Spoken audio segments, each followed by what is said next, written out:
A humiliating scene for the Palestinian cause. Fighters flee to their enemy from their own Palestinian brethren. Have Palestinian factions reached an all-time low? And how will it affect their struggle for statehood? This is Inside Story.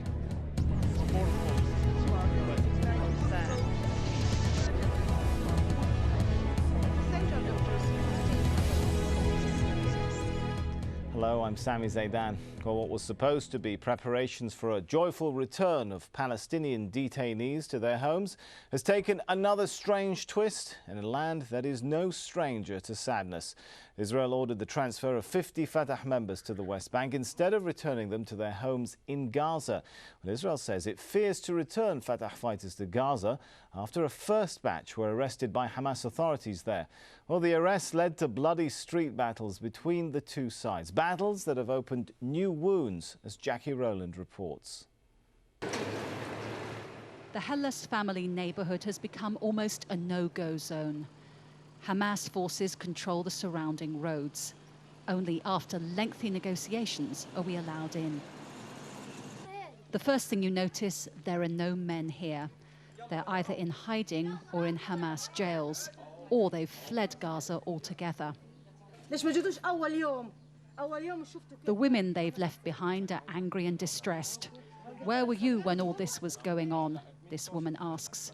Have you seen what Hamas has done to us? As we get deeper into the neighborhood, the scars of the recent fighting are visible. We pass several fortified positions along the way.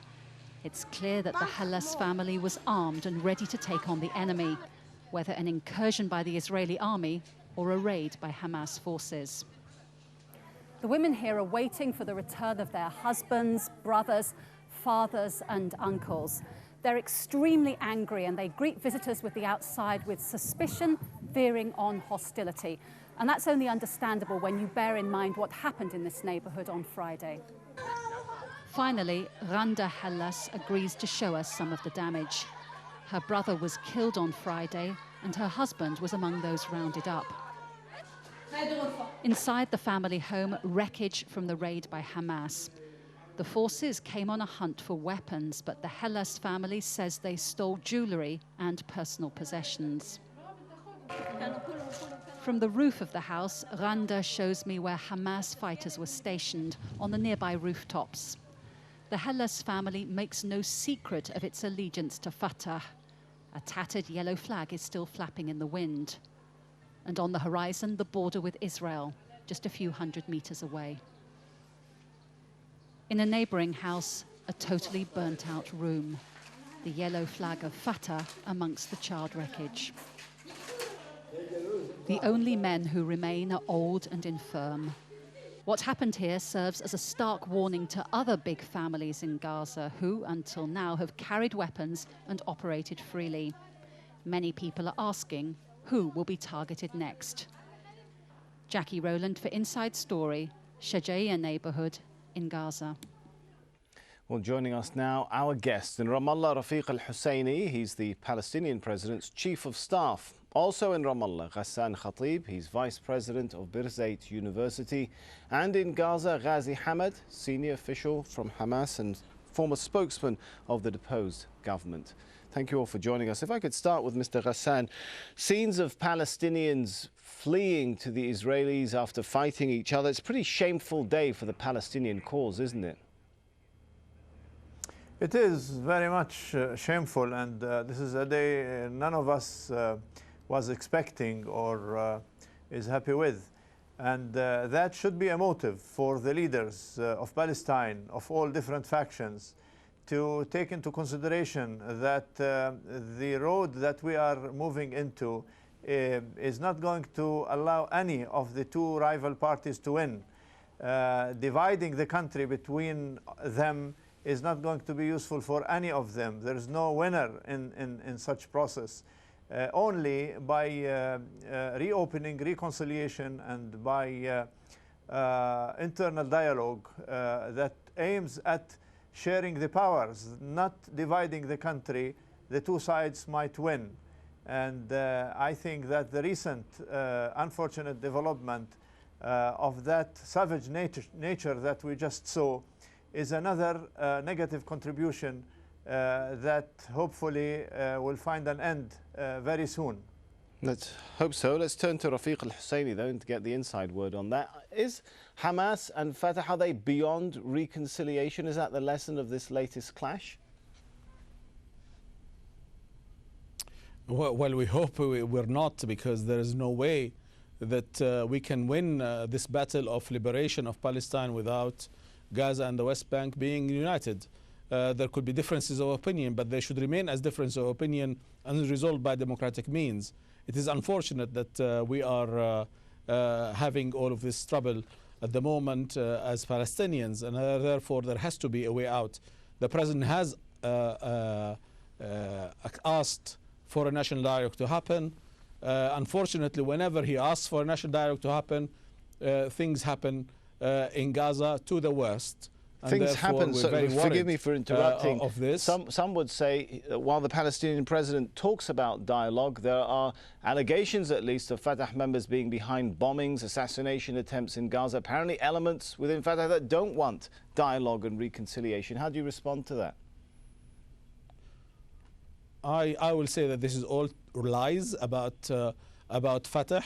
Officially, Fatah has condemned all of this. Officially, Fatah has never done anything of that sort in its 40 years of existence as leader of the Palestinian struggle and resistance.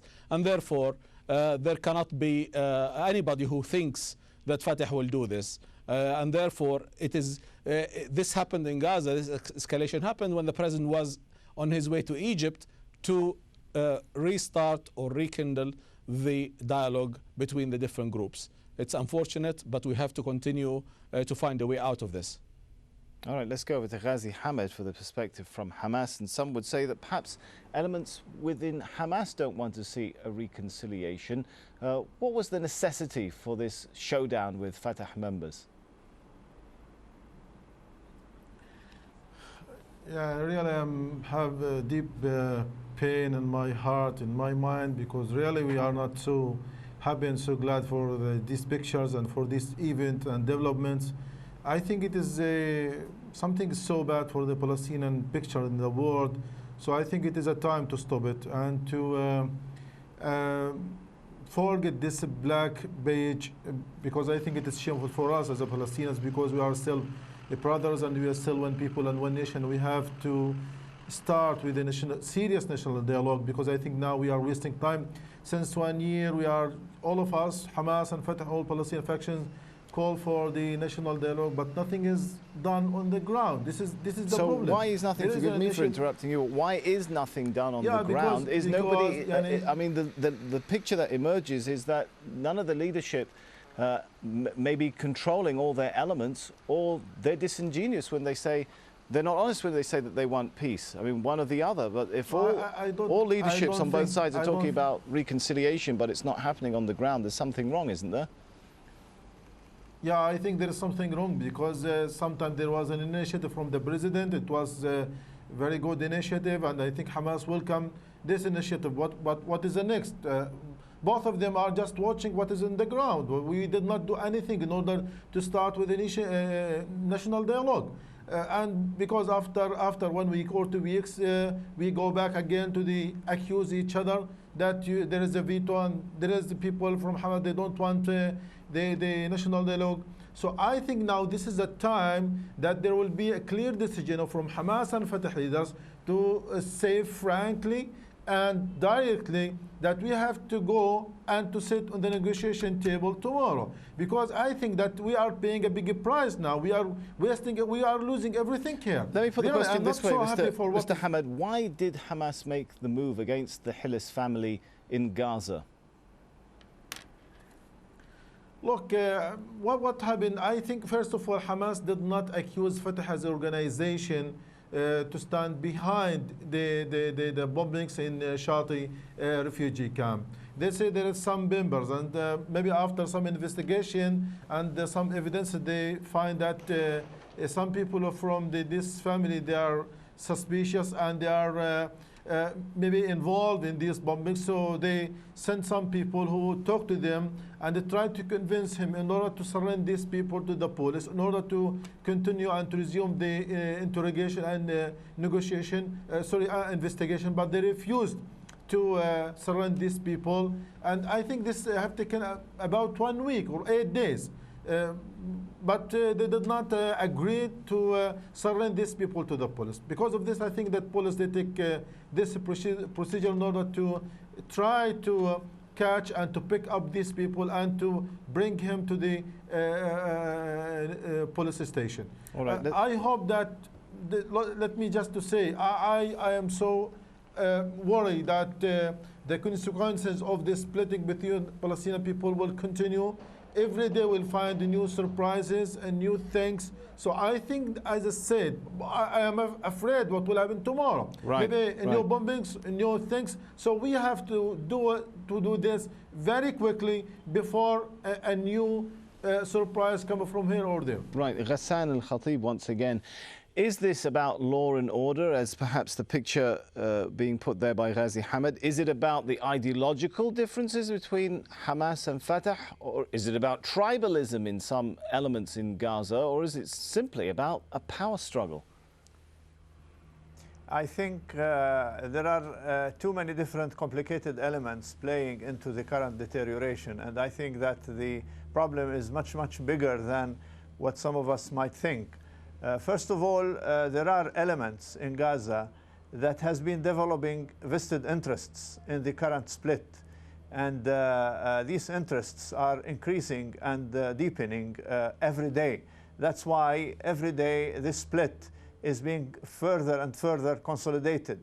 Second, there is also Let's be a little candid. Who are you factors. talking about, Ghassan? Let's talk a little frankly. Which elements? I'm talking about the people whom are now gaining the power in Gaza and might lose it or lose part of it in the case of reconciliation and national unity government. And this is not secret, because in Hamas, which is in control of Gaza, there are different tendencies and there are different schools of thoughts. Some of them, especially the people who have the military control on the ground, seems to be less flexible and less willing to dialogue than others. And those are the people that I meant. But in addition to this, I would also add that Israel is a player in the internal politics in Palestine always, whether we like it or not. And Israel is very comfortable with the current situations when they deal with the leadership in Gaza that is completely different from the leadership Israel deals with when it comes to the West Bank. Add to this some regional factors that is also using the Palestinian situations as a card in its regional power struggle or international power struggle.